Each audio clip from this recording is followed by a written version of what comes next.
cuando me dijeron, oye Ángel, tienes que hablar de la educación, mejor, de la deconstrucción de la educación, la verdad es que de pronto me chocó bastante, ¿no? Sin embargo, aquello lo asumí como un reto y me puse a ello. Para ello, lo primero que hice fue plantearme el trabajo, cómo lo iba a enfocar.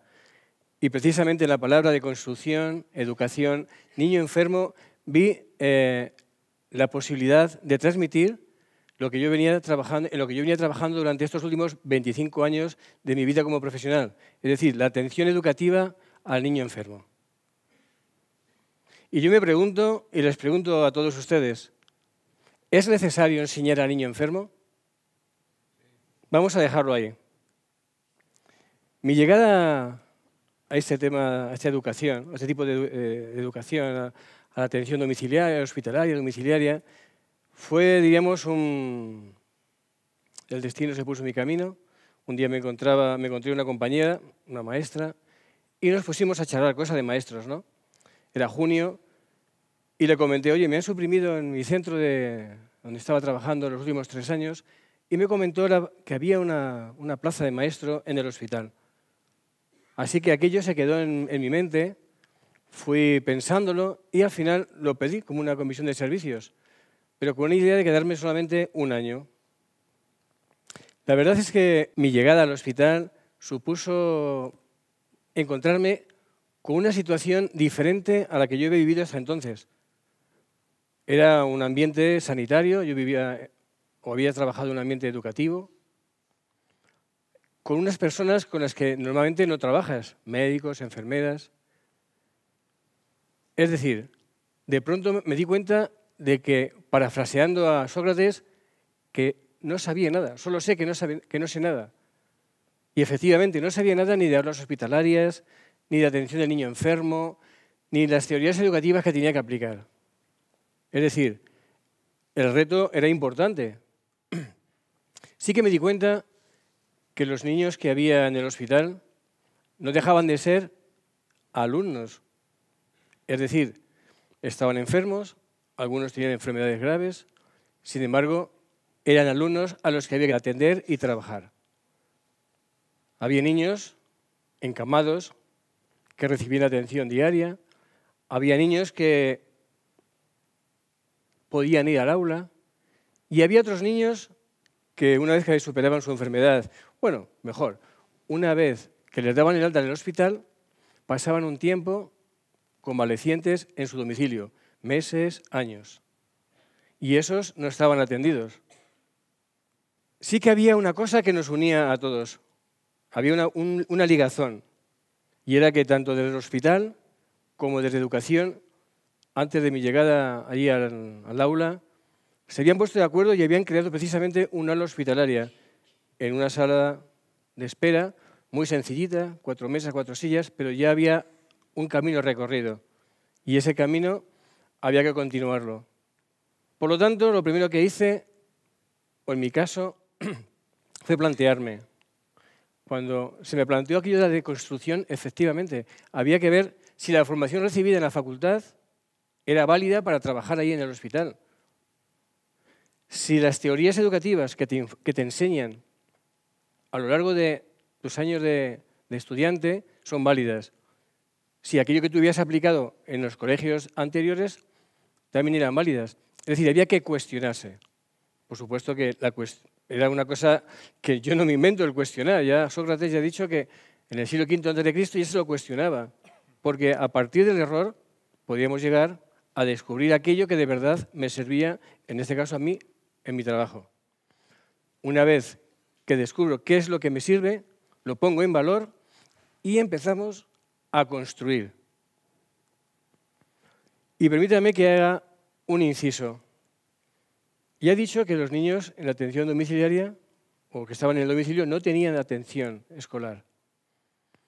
Yo, de entrada, sí que me gustaba, terminaba mi tarea diaria en el hospital y por la tarde me acercaba a casa de algunos niños que sabía que iban a estar meses. Pero me dijeron, oye Ángel, que no puedes ir a las casas, tienes que quedarte en el hospital. En consecuencia, ¿qué hubo que hacer? pues buscarse los medios para que los niños que estaban en su domicilio tuviesen una educación también, una atención escolar. Así que, como participaba en eventos también por ahí a nivel nacional o de Castilla-La Mancha y demás, sí que contacté con mis compañeros de Ciudad Real, de Albacete y tetrapléjicos de Toledo, que había un profesor en cada uno de los centros, quitando un tetrapléjicos que había alguno más, pero bueno. Y nos pusimos a establecer un plan de trabajo para que estos niños tuvieran atención. Y efectivamente, al cabo de un tiempo, con la administración se trabajó muchos años de esfuerzo y al final conseguimos que se crearan 8 equipos de atención educativa, hospitalaria y domiciliaria en 8 ámbitos sanitarios diferentes de Castilla-La Mancha. De esa manera se cumplía que todo niño, sin tener en cuenta su raza, religión y en este caso su enfermedad, tuviese educación. Pero, claro, esto es un gran proyecto, ¿no? Vamos a centrarnos en el día a día, en nuestro trabajo del hospital. Tú llegas al hospital y te encuentras con unos profesionales con los que tienes que compartir, con los que tienes que convivir. Hay personal sanitario, médicos, enfermeras, pero también hay otra parte fundamental que son los profesores del centro de origen del chaval con el que tú vas a trabajar. Y, por supuesto, las familias, los padres, el día a día, trabajar con ellos. En definitiva, 4 patas para un banco. Personal sanitario, profesores del centro de origen, las familias y los profesores o maestros del aula hospitalaria. Todo aquello dirigido a una única idea, que es que el niño enfermo esté atendido y de manera adecuada. Para ello hay que normalizar. Una palabra que seguramente que me vais a oír decirlo varias veces a lo largo de esta charla. Normalizar una situación es difícil en el hospital. El niño está enfermo, está en un ambiente relativamente hostil, es un hospital. Bueno, también es un centro educativo.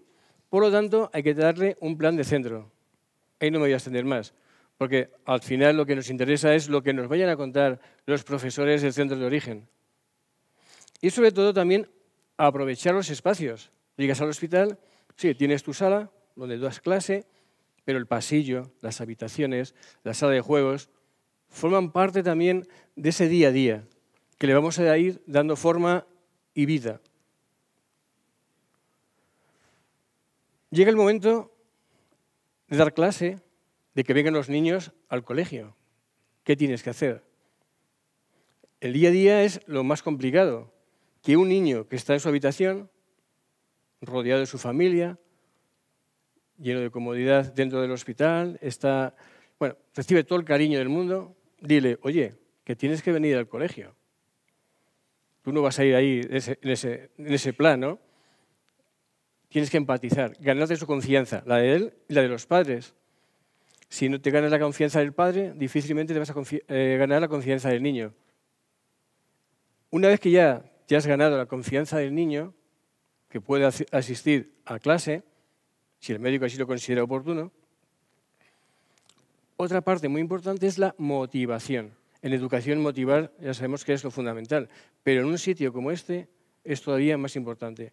Y dentro de la motivación, nosotros, en mi caso, yo puse el énfasis en la palabra flexibilidad, para que el niño pueda ir.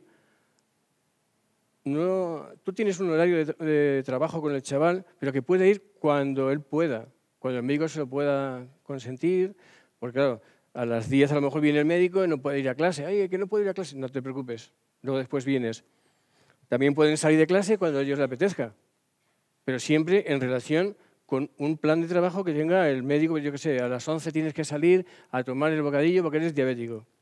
Es decir, normalizar una situación compleja que tiene un niño en el hospital. Y aquí sí que tiene sentido aquello que decíamos al principio de las teorías que te daban en la universidad. Una enseñanza personalizada e individualizada. Tú trabajas cada día con un niño, en su habitación, en su casa o en clase, pero con la información que te dan los profesores del centro de origen, que tú tamizas teniendo en cuenta sus necesidades físicas, psicológicas. Es decir, nunca en ningún sitio más que aquí en el hospital y con niños así, tiene sentido eso de enseñanza personalizada, individualizada, globalizadora. ¿Qué quiere decir? Que yo he intentado o intentamos que todos los aspectos que rodean al niño en el hospital, médicos, enfermeras, espacios y demás, confluyan en un único fin, que el niño esté cómodo dentro del hospital. Participativa, integradora. Fijaos bien que cuando viene un chico al hospital o a clase puede tener 16 años o puede tener 3. ¿Cómo haces que el niño se integre con un chaval de 16 y un chaval de 4? Bueno, a veces pues, utilizando herramientas de trabajo, como puede ser, yo qué sé, los medios de comunicación, puede ser un trabajo normal de un mural. Mi propuesta de trabajo en el principio fue la pecera. A la pecera le puse nombre porque parecía que era lógico que tuvieras un colegio tuviera un nombre que al chaval y a los padres y a todo el hospital se identificaran con él, la pecera. Y a través de ahí, la pecera, comenzamos a trabajar, por ejemplo, los cuentos. El cuento se convirtió en una de las líneas de trabajo fundamentales. Le escribía cuentos al niño que tenía un cáncer, a un niño que tenía anorexia. También pediatría se convirtió el pasillo en un lugar de exposición de nuestros trabajos. Cada habitación era un cuento. El niño se identificaba mejor con un cuento que con un frío número de habitación. Y la sala de juegos fue el lugar en el que no solamente podían compartir, sino que podían celebrarse una serie de actuaciones de gente que venía, o personas, asociaciones que venían a echarnos una mano en momentos puntuales.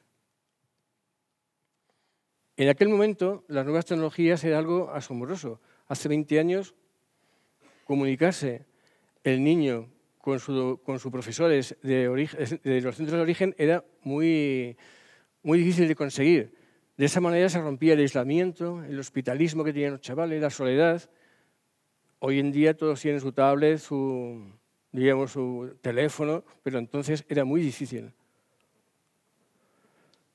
Algunos de los proyectos que más interés o que más me han ilusionado en este periodo de construcción, de construir este tipo de educación, fue la página La Pecera y sobre todo las aulas hospitalarias. Es una página en la que hemos intentado poner todo aquello que conocíamos sobre aulas hospitalarias. Para eso nos unimos a los hospitales de Santander, de Orense, de Albacete, de Elda, para que cuando venga un profesor nuevo a un aula tenga herramientas de trabajo que pueda, diríamos, aplicar inmediatamente a los niños y que no encuentren la dificultad pues, que encuentran otros cuando llegamos en ese momento. Otras actividades importantes que hemos puesto en marcha es el aprendizaje-servicio. Con el personal sanitario nos trasladamos a centros de secundaria, donde hay, por ejemplo, emergencias sanitarias, donde tiene algo que ver con los niños desde el punto de vista médico, les das información y luego ellos la trasladan a sus compañeros de otros institutos o de otros niños.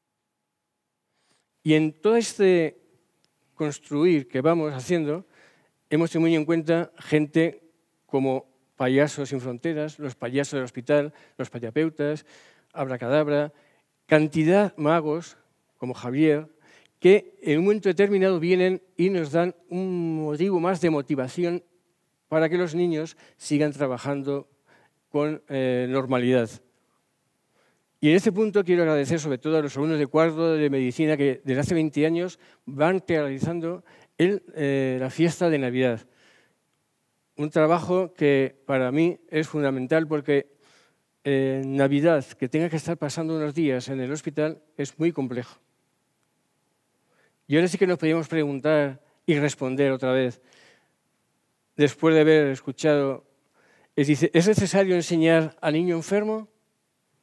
Yo creo que todos podríamos responder con un rotundo y fuerte, yo creo que sí, porque el esfuerzo que hacen estos niños por mejorar, por salir de esa enfermedad y que lleguen al colegio en el plano de igualdad que los demás compañeros, desde el punto de vista educativo, yo creo que merece la pena. Muchas gracias.